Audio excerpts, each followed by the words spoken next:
My guest today is actress Erica Hubbard, who started her career doing voiceovers and starring in TV commercials.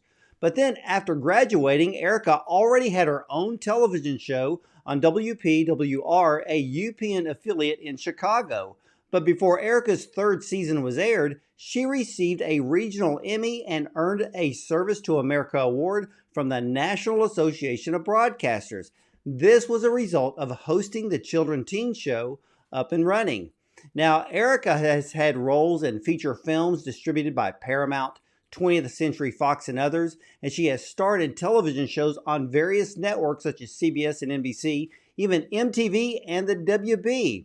But Erica's incredible resume also includes credits such as Save the Last Dance, A Cinderella Story, Light It Up, and the Sisterhood of the Traveling Pants. But guess what? She will be starring in the upcoming season of BET's Carl Weber's The Family Business New Orleans. So, ladies and gentlemen, let's welcome one of the most experienced actresses on television today, Erica Hubbard, to the show. Welcome, Erica.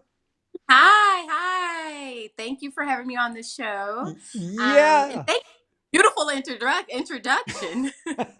Well, Love it. it goes along with a beautiful person like you, and I am so shocked. Like I was saying before we went on air, I think you get younger looking every year. I appreciate it. It's the water. It's the water. It's It's the the water. water. Well, tell me, what was your very first role on television? Ooh, my very first role on television would be a commercial. I did a national commercial, which is posted on my Instagram page for Chick-fil-A. So it was fun. It was fun. It was me just eating Chick-fil-A all day and biting into it and being happy. And that was an easy job because Chick-fil-A was good. So that was my Well, very first. well, back in the day, then, so that means all of your auditions were in person, correct? Oh, yes. We didn't have on tape. We had to go in, meet everybody, stand in the room with all our nerves. And I was like 8 or 9 years old. So my parents were like, just go in there, doing my hair, making sure everything was cool, my clothes. And they were just like, go in there and just be personable. And I'm like, what's personable? Be happy. So that's how I started out at 8 or 9. But I have to mention, I did a lot of theater, growing up in Chicago. So I did a lot of stage work. We're a big theater town. So I didn't have that much fright going into the room because I kind of got my nerves out like on stage. You have some people have a lot of stage fright, and at that age I kind of did. But then I became a natural at it, and so I was told, and then that's why I kept working and working and working. Well, now, sounds like to me you had very supportive parents. Were Oh. they in the theater scene?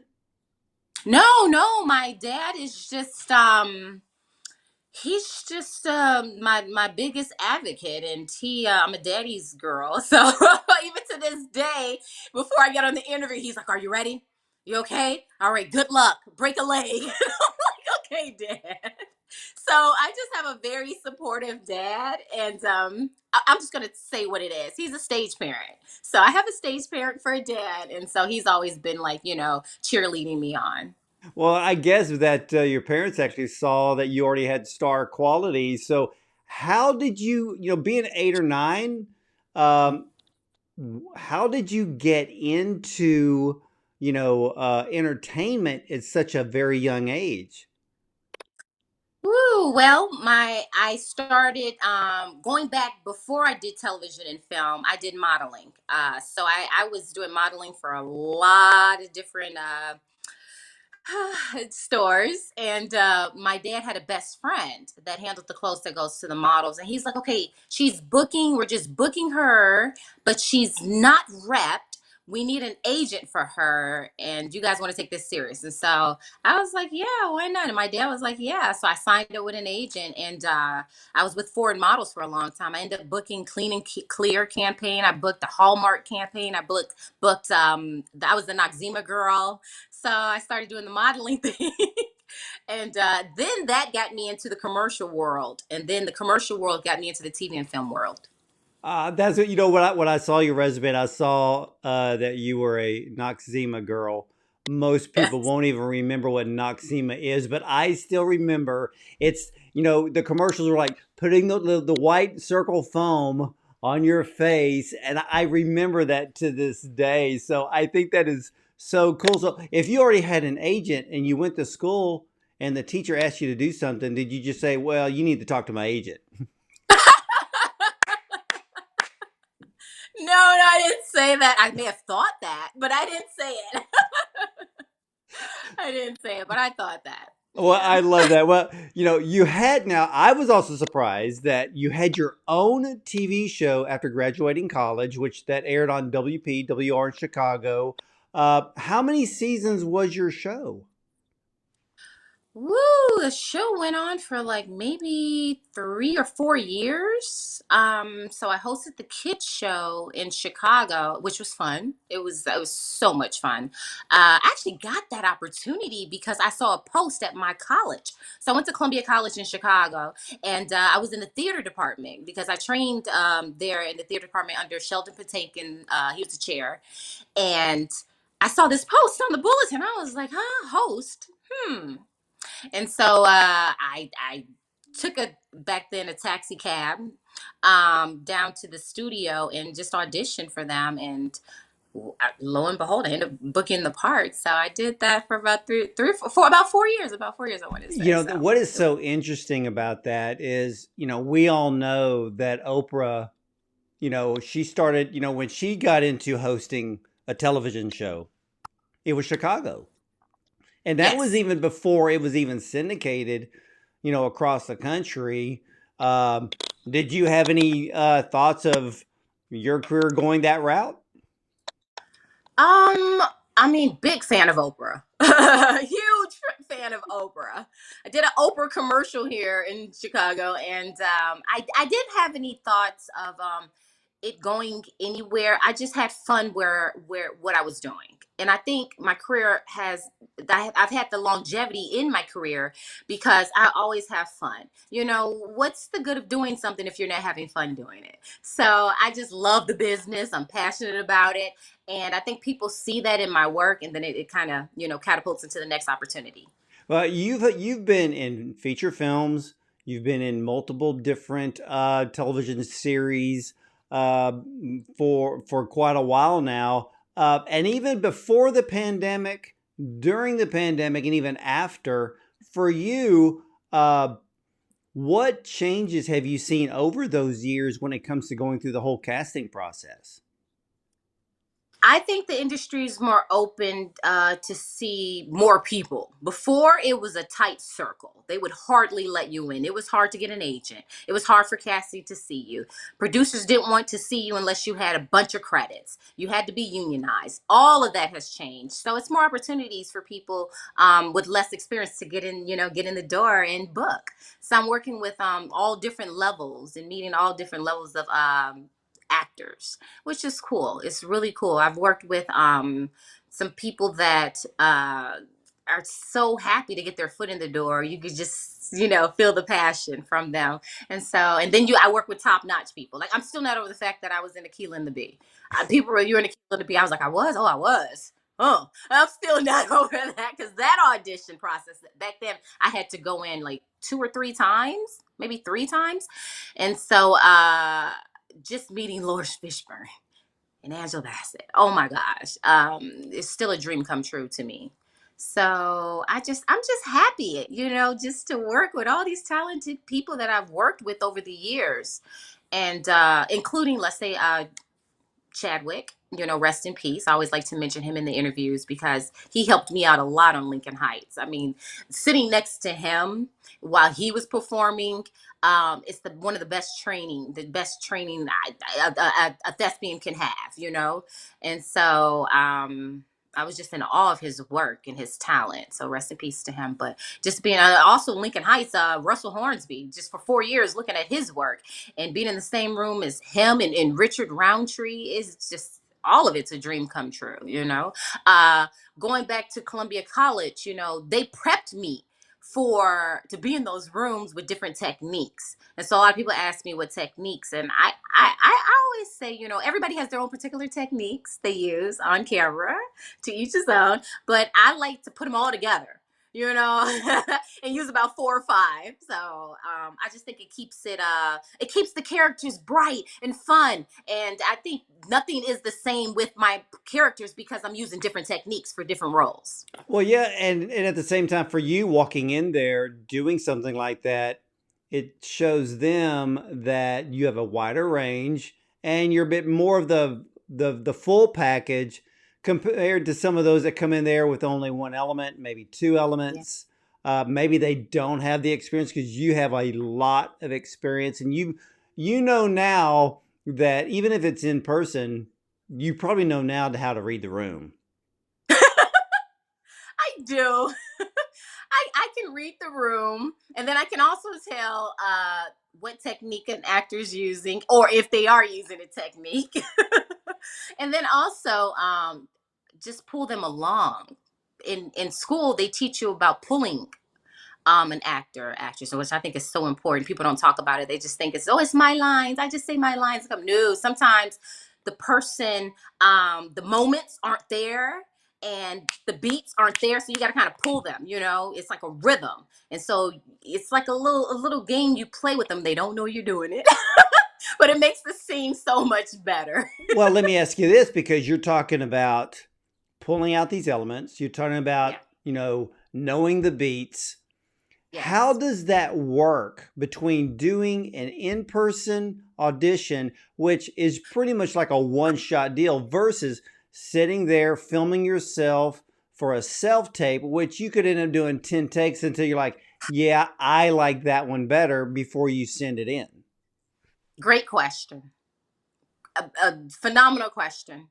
I don't know how it works. I don't know the self tape.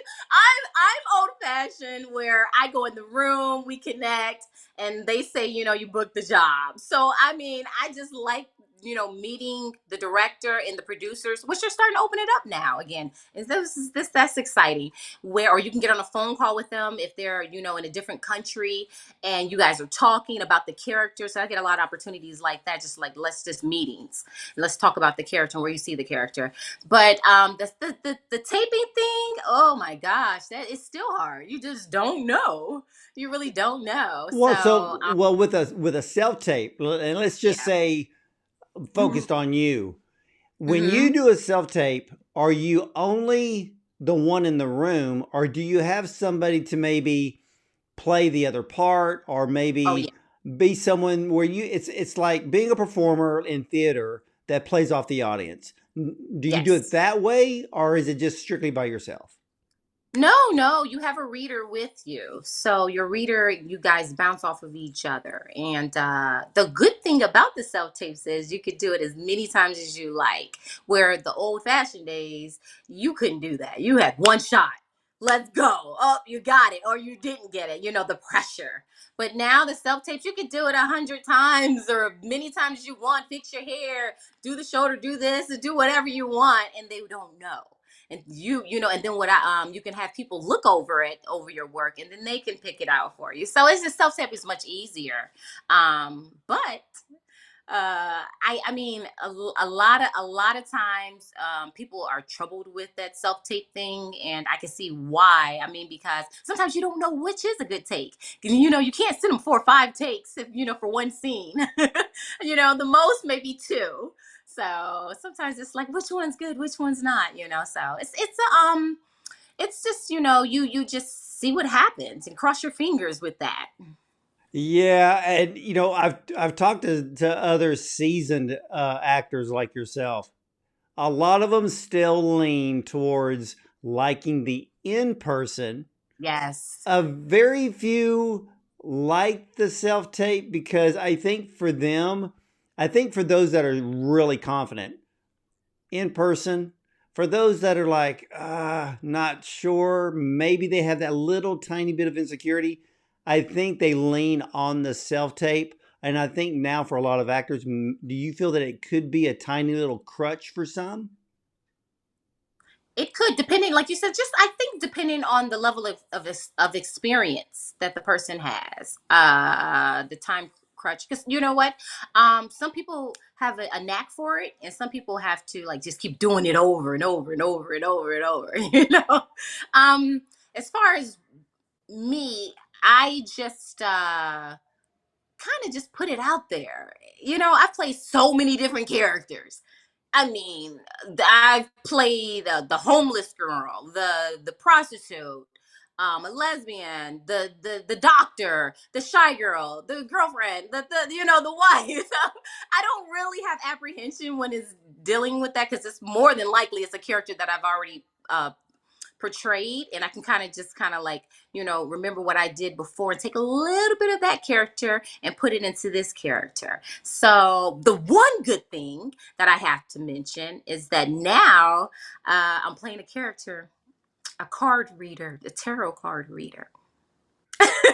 Yeah, So well, that this worked. is and, fun. This is and what, yeah, that she's works on the new. Okay, I won't give much away, but well, no, because it, that works perfectly in New Orleans. yeah. It's, oh my gosh. She reads people's futures. And let's just say some people run out the room and some people are just stuck like, oh, it's such good writing. It's such good writing. I mean, I'm thankful to be working under Carl Weber and Charlie Destin and BET Family again. I was on their first original television show on their network, Let's Stay Together. So that was their very first original television show. So just to be back home on that network is just amazing. Well, and you and I have we mentioned this before our interview, and BET Plus, their Yes. programming has skyrocketed in popularity.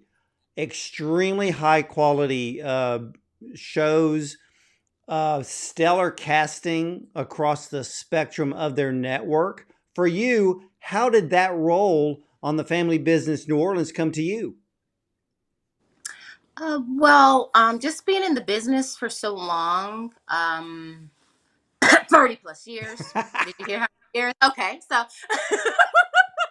I don't know if you guys heard that, but anyway, for being in the business for so long, um, they I worked with the team before on a classic of a film that people want to see the sequel to called Black Coffee.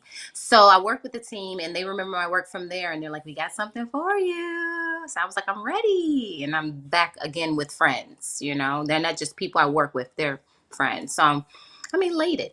Well, that must be very reassuring for you to have someone come to you and go, "Hey, we have something for you," which means they already want you.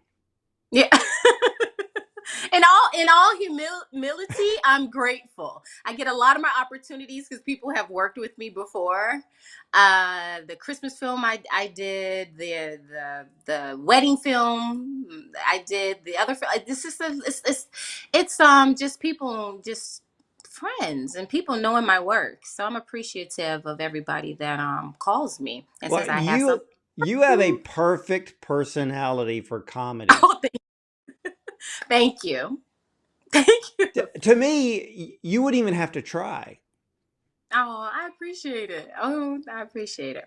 You know what? I can't take. Let me not take any of the credit. I'm like, I appreciate it. I appreciate. No, let me give the credit to. Let me just take it back. I give the credit to my training. My stage training. I worked with some dynamite people from Goodman Theater, Second City, the Looking Glass, Steppenwolf, Improv Olympic. So I have all these techniques in my head from over the years, and so that's just where it comes from, the training. Well, in the last 20 years, Oh, and groundlings. Let's put groundlings out there too for anybody. And we have family from the groundlings. So, but I'm sorry. In the yeah, last 20. all right, so in the last 20 years, Mhm. for you, how has television and film, are they doing better in the area of diversity? Oh, I mean, it can always be more. I see roles out there, but I don't see a bunch of roles like, as you do for other nationalities. So I would like to see more opportunities. Yeah, and with that being said, more phone calls. More phone calls. with those phone calls on the other sense. I like to work with you. I have something for you. Well, So I'm like ready. We're I ready. I interview so many people from different cultures, different nationalities, different races when it comes to, especially in film. Mhm. And I always love talking to like female producers, female Yeah. directors, because that's a tough category. And Yeah. then I had the absolute honor to just recently interview Missan Harriman, whose Oh. short film The After was nominated for an Oscar. And but what I haven't seen yet Mm-hmm. is, do you think that we're going to see a black female director rise to the top here in the near future? Well, Ava DuVernay has most definitely filled some shoes doing that. And I look up to her. I knew her since Lincoln Heights days. She was working on that television show. And oh my gosh, just to, have the opportunity to be in her presence. So she's has done a phenomenal job with directing. And as far as producing, going back to that question, it is very hard. It's very hard. I just joined the PGA after 13 years of trying to get in, and I'm thankful that I'm finally a unionized producer. But it was the vetting process, as they call it, was very hard. But now it's like once you get in, it's like yay, I get to create, and so there's more opportunities. Happening. And this right here, the talks are great because we put this out there and then people see this and they start to say, yeah, you're right. Let's create more. So, Well, because see, that's the thing that I have absolutely fell in love with is talking, because I talk with so many film directors from all over the world, and you get a different perspective on where they're from. You know, yeah, it could be, yeah, sure, it could be Black America, but it could be yeah, South Africa. I mean, it yeah, could be Jamaica. I mean, I've talked to people from Iraq and Jordan and yeah. all of these other types of countries that people would have never even realized was that there are film people there. But you get to hear where everybody is coming from, what they are dealing with, the stories that they get to tell, the stories that they need to tell. And and people need to realize that in this world, all our blood is the same color, and Yeah. Yeah. and we need to listen. We Blue, need to, right? It's yeah, blue. It's and we not need red. to, Red yeah, and when we it need hits to the big. enjoy each other's stories when they are projected on film, because to me it's like, oh, because then we're learning about one another if we would just sit down and listen. Yeah, yeah. You know what? It's just in good films and television shows, all nationalities like it. It's not like Lincoln Heights. We had the it's I think it's like playing in a Middle Eastern country now because somebody sent me like I had to do a translation on Instagram, so it's going all over. Good projects travel well and they're well received. Very, So very much so for now for you, because everybody loves the Family Business series. Do you have a dream role that you would love to have? yeah, I actually do. I believe it or not, do stunts. I love stunts.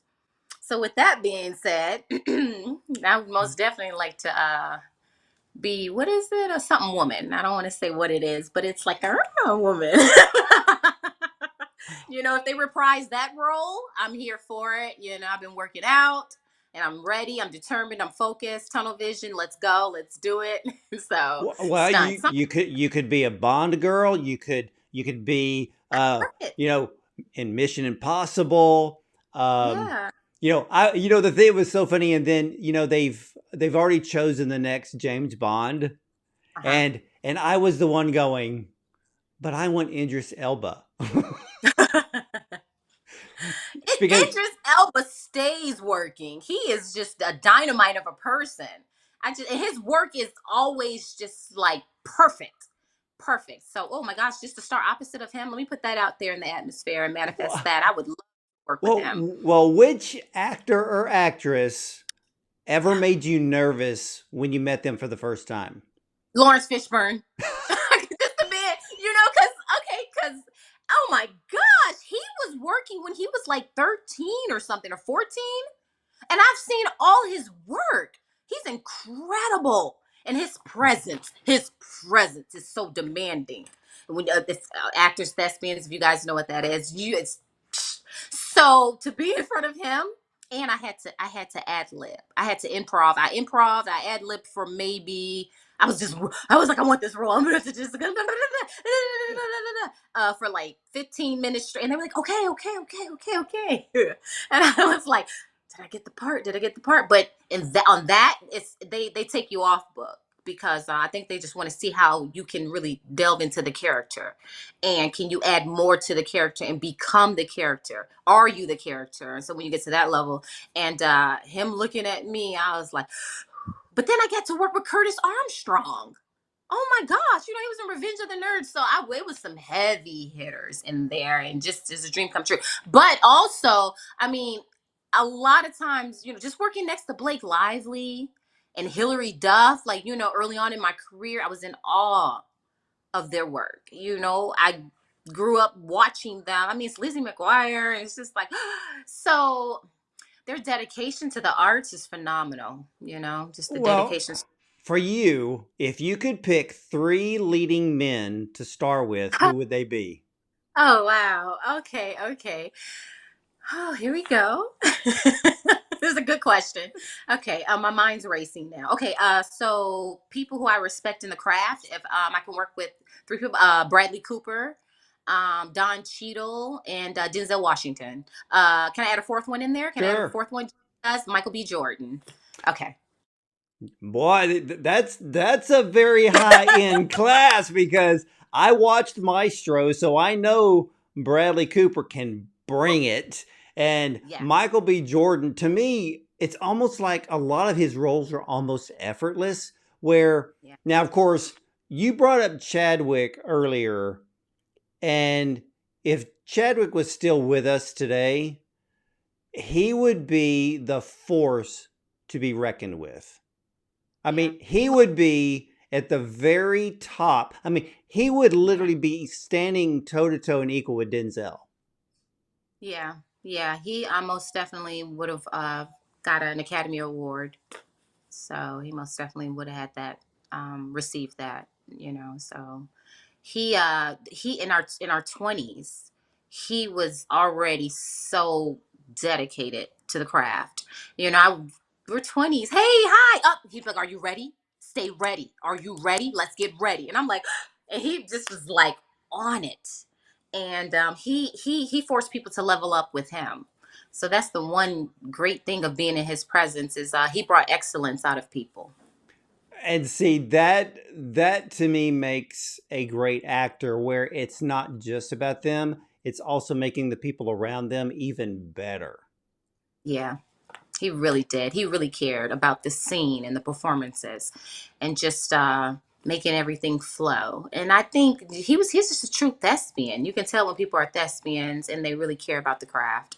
And he put his heart into it. And Russell too. He's probably gonna get me by saying this, but one day he did a scene on Lincoln Heights, and afterwards he said, "Bring in the oxygen tank," and he said, he put so much energy into that scene. He could hardly breathe, and I was like, "Wow, I want to be like that." I want to just put your whole like being in soul into the scene where you're like, So oh my gosh, shout out to Russell Hornsby who transforms into each character he plays. It's never a dull moment with him. I love the stories because I was talking with a film producer last week who worked with Tom Cruise. And I said, "Well, what's it like when he's on set?" And he just kind of paused and he's like, "He's the first one that shows up. He's the last one to leave. It's all business on set, and he expects everybody else to fall into line, but he wants everybody else to be better." Yes. Yes. Oh my gosh, I'm working with two performers now, three performers that I just want to shout out. I want to shout out Pooch Hall, who plays the love interest in the family business, New Orleans, the spinoff. And then also Brandon T. Jackson, his commitment to scenes is phenomenal. And then I got a chance to witness Orlando Jones' work and his commitment. And Yvette and Leela, Roshan, I'm just like, the cast is mind blowing for this TV series. I'm just like, wow. But their commitment to the scenes and performance levels are extraordinary. Extraordinary. So I just like dedicated people who people live and breathe, the characters, the roles. Some of them stay in the character. Some of them, I'm like, are they method? But I love what they're delivering. Well, see, and that's what I love about BET's programming because they have extraordinary writers and Yes. all of the characters.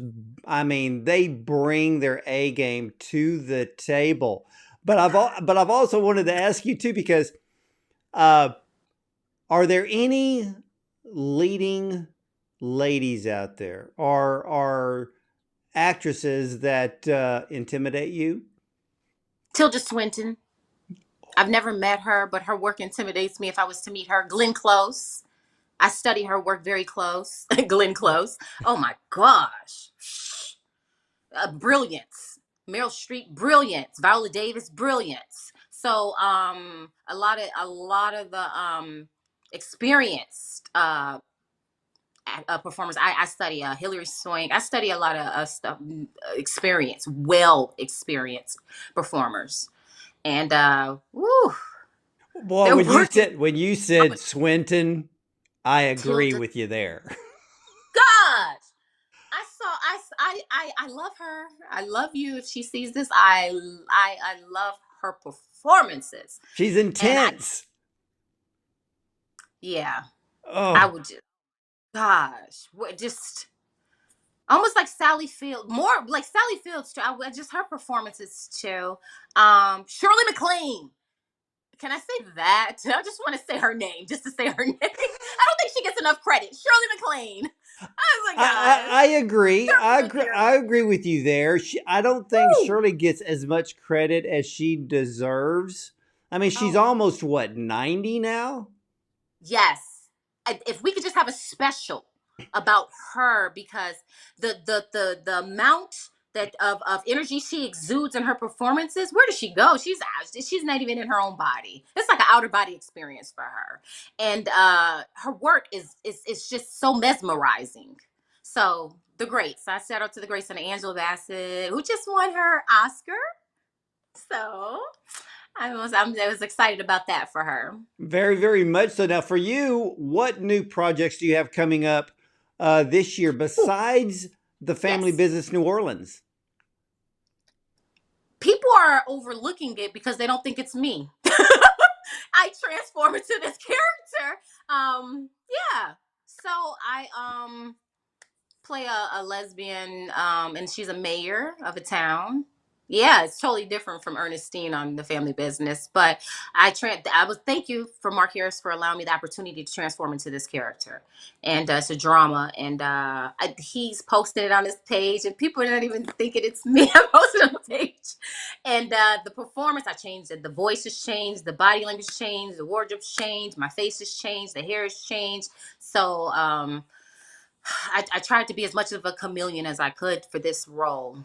So yeah, thank you to it's called Black Cats. Ah, well, now tell me something about the Erica Hubbard Foundation. Yes, most definitely. My nonprofit, the Erica Hubbard Foundation, was founded by me because I grew up on the south side of Chicago in a war zone. We used to call them war zones. If anybody's from Chicago, or people calling them from the I'm from the trenches. So I grew up off of 87th and Stony on the south side. A lot of gang violence and drugs and prostitution. So I was one of those kids that came up out of that situation by mentors, and my life was saved. I survived. So fast forward, I created a nonprofit for youth that are stuck in those environments. They don't see a way out. So I encourage them. I empower them. I try to motivate, inspire them that they're not who they are in that environment, but they are who they are when they think themselves out of the environment, like, what do you want to be? You can be. You just got to stay focused and don't look at your surroundings and don't let the negativity penetrate you. You just keep positive, a positive mindset. You will make it out the community, such as I did. And so I try to inspire as many kids as I can from neighborhoods, at risk neighborhoods. And it's near and dear to my heart. And then also we distribute scholarships for children in need going to college, graduating from high school. Well, I know one thing. You have set the example. You've set the standard for other young people to follow. That if they just look at you, they know they can make it. Thank you. Thank you so much. Thank you. And where can all of my viewers and listeners become new fans of yours? Where can they find you? Yes, please find me on Instagram. My handle is one, the numeric one, Erica Hubbard, EricaHubbard, like old Mother Hubbard, one Erica Hubbard. And then on Facebook, it's just Erica Hubbard. I'm on well, should I say Twitter, formerly known as Twitter. I'm on that social media site, and Threads. I'm all over, and just I appreciate everybody supporting my work. And thank you so much for allowing me into your homes and into the movie theaters and, on streaming platforms to entertain you. So thank you, everybody, for the support. Hey, oh, and when does the Family Business New Orleans debut this year? Yes, we're coming out the fall season. So it's going to be hot. It's That's going to all I be can. it's going to be hot, and ladies and gentlemen, you need to check it out on Yeah. BET Plus. It'll be Carl Weber's The Family Business New Orleans, and you got to get ready because Erica Hubbard is going to rock your television screen. So you better sit back and hold on. It's going to be a fantastic series, just like the original Family Business. It's at the top, and this one is coming in hard and fast for the new fall season. And Erica, I have had an absolute blast with you today. Thank you. Thank you so much. It's really, really exciting to be here with you. So thank you. Well, you're very welcome. And ladies and gentlemen, again, follow Erica Hubbard on Instagram at one. That's the number one. It's at the bottom of your screen at one Erica Hubbard. Become a follower, become a fan. Check out her past work and current work, because I'll tell you one thing, she's not going anywhere. She's going to continue to climb to the top, and probably more Emmys. Who knows, maybe an Oscar in the future is in her path. But she is setting an example also for all of the youth in the Chicago area and around the country to let them know, work hard, you can make it out of that situation, because dreams do come true. And again, Erica, you've been a great blessing. Thank you. Thank you. Thanks again for having me. Everybody, thank you so much. You're very welcome. And ladies and gentlemen, you can catch all of the replays of our interviews with the top film directors, producers, screenwriters, and actors, just like Erica Hubbard, and more at Bond on Cinema. We're also available on YouTube and a dozen audio platforms as well. So I want to thank you for watching and listening. And as for me, hey, I'll either see you at the movies or from the red carpet.